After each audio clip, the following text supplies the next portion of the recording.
be helpful. So I think I've actually got to thank the two speakers, to Ayush and to Baljeet as well, because I'm going to adapt what I was going to actually talk about and build a little bit more community. So thank you for that. The work that we do at ConnectFutures, so we're a learning-based organisation, and we do work on tackling hate, extremism, racism and violence. And I guess building on today's themes around what is community, my reflections are where does a little bit of, I guess, the nice feelings that have emanated from you guys, where does that fit into some of these topics, the sticky topics as we call them, where the space, the reflection, the niceness of feelings that we want for one another, when that equality isn't reciprocated, or when we otherize. We use that word a lot. And what is our role as members of a community, but when we are part of those feelings of otherizing, when our voices feel like they matter, or when we are silent when they should matter because we haven't spoken out. Because actually, equality is a nice word, and humanity is a nice word, but actually inequalities is also a lived fact for many people in different ways and different topics as well. So I'm just failed.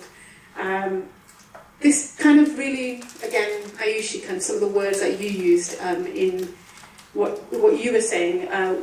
This kind of is our vision, so I'm not going to read it all, but I think this bit really kind of resonates from what was said earlier about we aren't going to solve everything on our own. It's bigger than us, but together we'll create a better world for everyone. So kind of, again, how do we have responsibility? How do we have agency for what we're talking about in the areas that we work in? And again, this is the team, but I'm not going to dwell too much on it. And again, in terms of the kind of people that we work with, so we do a lot of work in schools. We've worked with about 190,000 young people, and we talk on different things. So we started from the work around extremism. I used to kind of, many years ago, go lots of marches, demonstrate, take part in kind of, injustices that I thought were happening across the world, responsibility, kind of why our government wasn't doing things around things, and particularly around, a lot of you may have heard about the PREVENT kind of strategy. It might be a dirty word in some areas, and that's fine as well, but I engage around the world of PREVENT.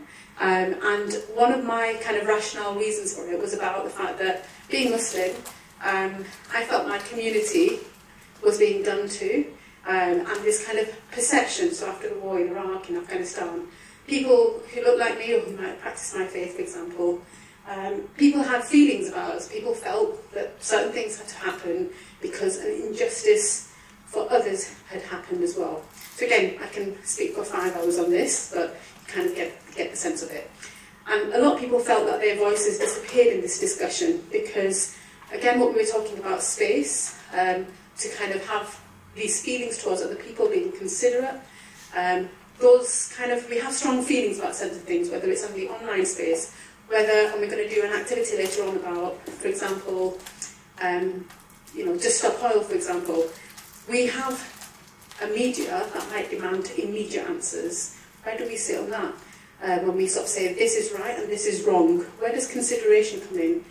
Where do our feelings as kind of societal members become part of that? So these are the types of things that we feel, the topics around fake news, where we're kind of processing a lot of imagery and data. We're asking people to have opinions that might not necessarily be informed, but we have to have opinions on them as well. And we use, particularly around kind of extremism and gangs, we try and use individuals who have lived experience. So again, the irony in this is on gangs, for example, with gang members, there's still kind of, in the discourse that we have, we are happy to have former gang members talk to young people, so obviously it's all in safety, but in extremism, it's still a very politicised arena, so you will not find current extremists. Again, there's a lot of moral dimensions in what I'm saying to you. We don't have former extremists who will be able to chat in that kind of equal space as well, because there's a lot of criminalisation. So if you think about Shamim Begum, think about what feelings have been conjured. Again, not saying what's right and wrong in the discussion, but the name and immediacy of the feelings that we're meant to process. Was she right as a 15-year-old? Was she right as a 15-year-old British girl? Did she have agency? Was she groomed? These types of questions, a lot of people have opinion about, and yet we don't have that space for discussion. We don't take on responsibility as a nation. So my personal point of view on this is the fact that her Britishness has kind of disappeared overnight because her citizenship was revoked. We haven't had the discussion in society about the fact that, for example, she was groomed in this country, or the fact that she decided that she wanted to go to fight for ISIS, but as a British citizen. So surely the idea is that she should be returned back, and we should, again, whether we decide to try her, how do we have these types of discussions and use the justice system in a way that we would make available for other people as well. And that's just one example within this. And again, I'm not going to go over a lot of this sort of work because I feel there's an online space that we're also talking about. Is it different in terms of when it comes to radicalisation, for example? Is it different in terms of how people navigate that space? How do we look at vulnerability when it comes to communities and young people? So there's a girl on the top right, and again, kind of posing with Nazi memorabilia. And if I use the word Shamim Begum earlier, we have an idea about race in that.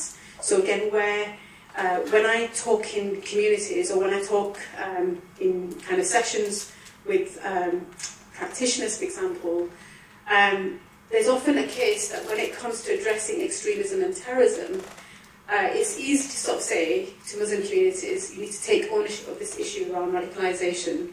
But when I say the same thing and flip it and say, well, when it comes to far-right extremism, which is on the rise, which community should we be talking to?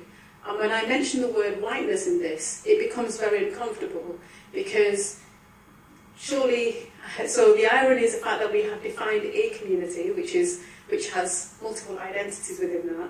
But when it comes to an ownership of issue on far-right extremism, who is that community and why is it so hard, or why is it harder to define from that philosophical point of view as well?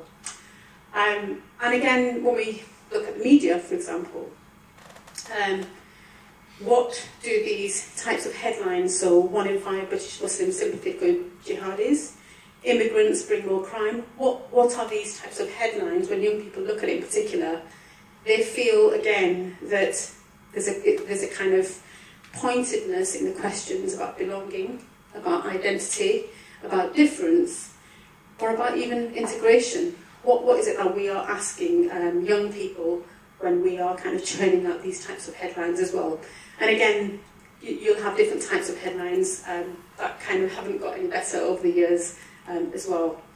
And again, kind of post-pandemic, there were lots of these kind of aspects around conspiracy theories. So again, when it comes to debunking, when it comes to addressing a lot of these types of issues, so Pizzagate is about the fact that powerful people control the world, and actually powerful people are actually grooming young kids and getting away with it, and effectively Hillary Clinton and Bill Clinton, Bill Gates and all these individuals are actually abusing children. So that's the theory, and the fact that it kind of starts in a microcosm of the world and then it just spreads, but there's no kind of answers around what is truth, what is something that needs to be debated, and actually what is a lie, and why are we philosophically struggling with kind of where we had that certainty, and now, I mean, is it good not to have certainty, or is it the fact that we don't have kind of the space to explore some of that critical thinking? So when we talk to young people, we ask them to explore the who, what, why, how questions. You know, how did you come across something? Who shared a data image with you, for example?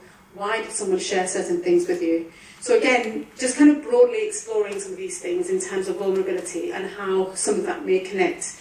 And again, how do you connect such a hyper kind of interconnected world with the community that might just be here. How do we discuss something that's actually happening more broadly? How does that impact on us? Should it impact on us, for example? And again, this sense of things being out of our control, because you can't solve everything, so which bits do we then prioritise as well?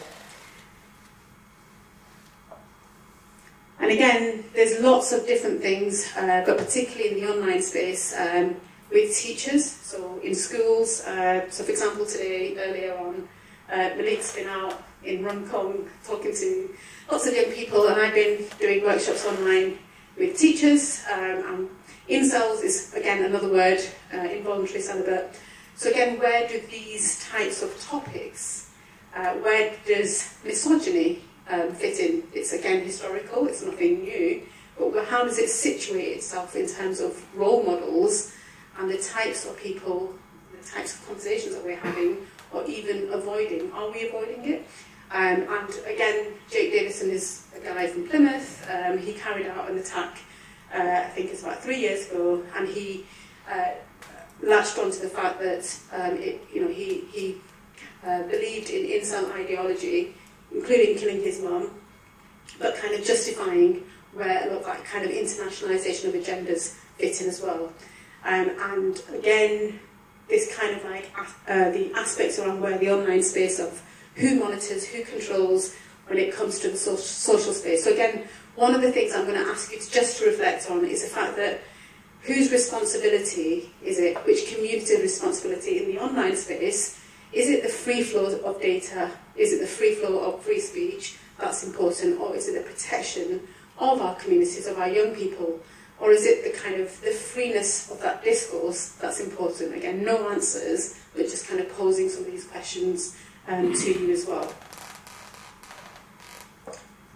So I'm going to just pause it there for me, but I'm going to hand over to Malik, and there's a little video that plays. We haven't checked, this is going to come out on our website, so it's a bit of kind of slightly disjointed a little bit, but you'll get the idea of what we do. It's like one voice that I want to leave with you on my end is the fact that when we talk about rights and fundamental rights, are we in this room, how much should we speak out on behalf of other people? How much agency do we have in some of these spaces of voices where we feel, so when, for example, the whole issue around kind of Black Lives Matter was happening, many people might sort of say, well, actually, what is it about being an ally? When do I kind of add my voice? Should I add my voice? Because I don't really have a lot of knowledge of these issues.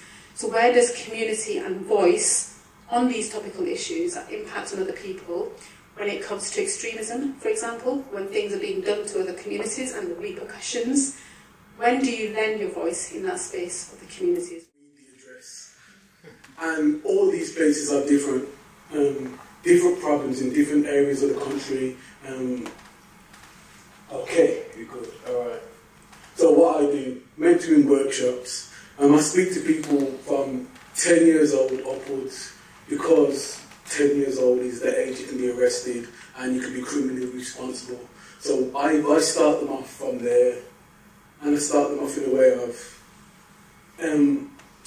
you have that part of critical thinking you have to have for yourself right now. Even if you're 11-year-old at primary school, you have to start critically thinking, because you've got access to certain information, and whether it's the internet, online and things like that, and those kind of spaces where there's a lot of confusing information, there's a lot of negative, there's a lot of content that probably even shouldn't be seen at that age before their mind gets developed to a certain stage.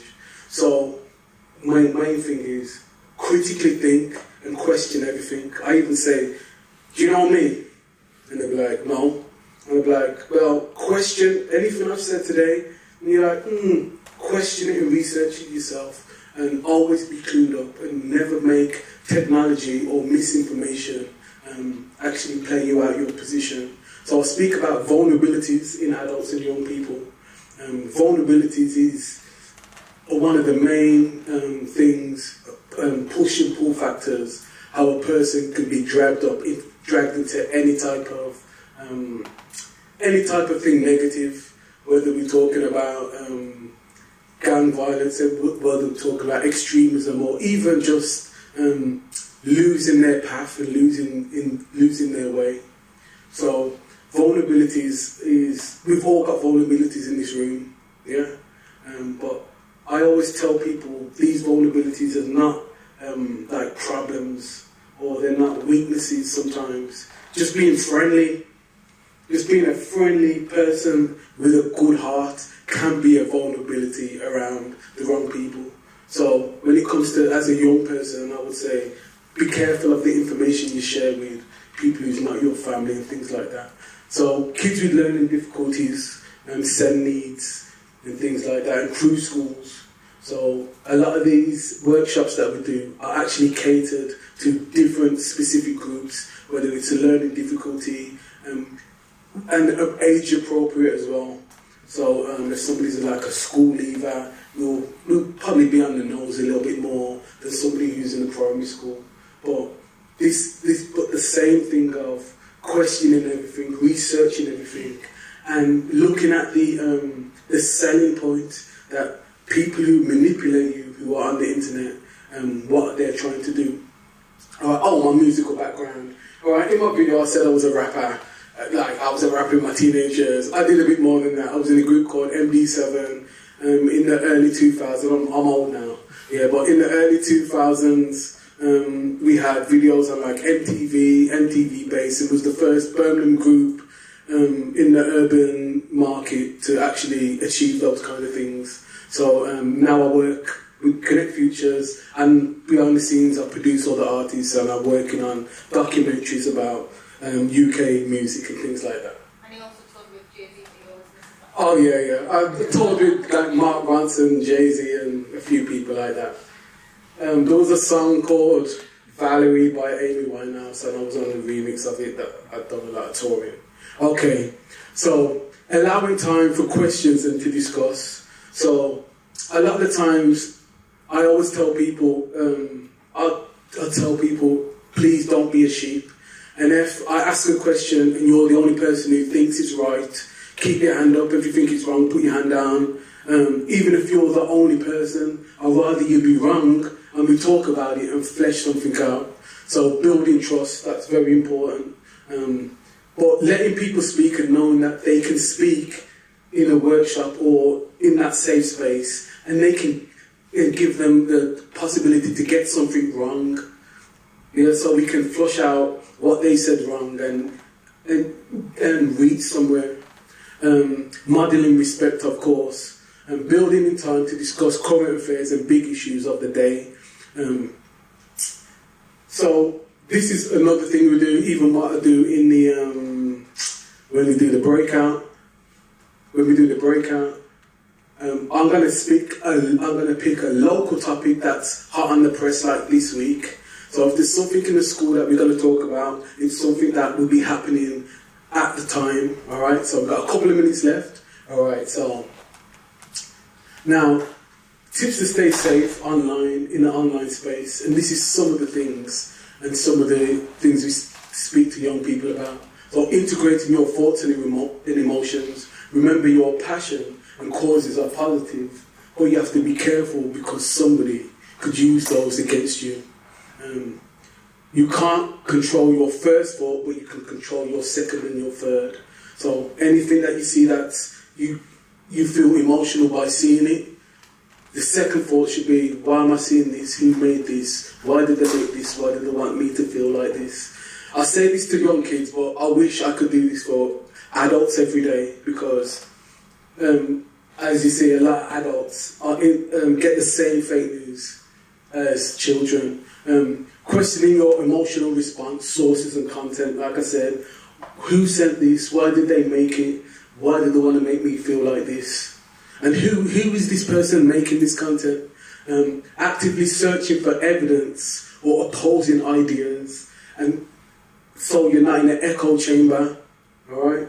So this is something that a lot of us don't do, even in this room. That's just a normal human thing of wanting to be right and always looking for things that justify anything that our heart desires, yeah?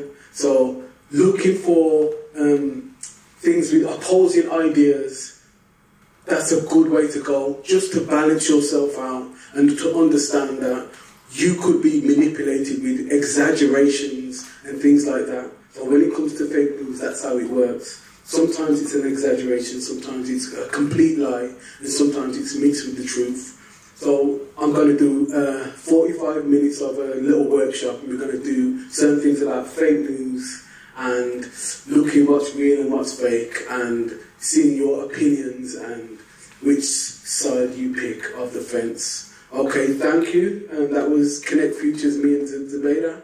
Was that enough time? All right, thank you.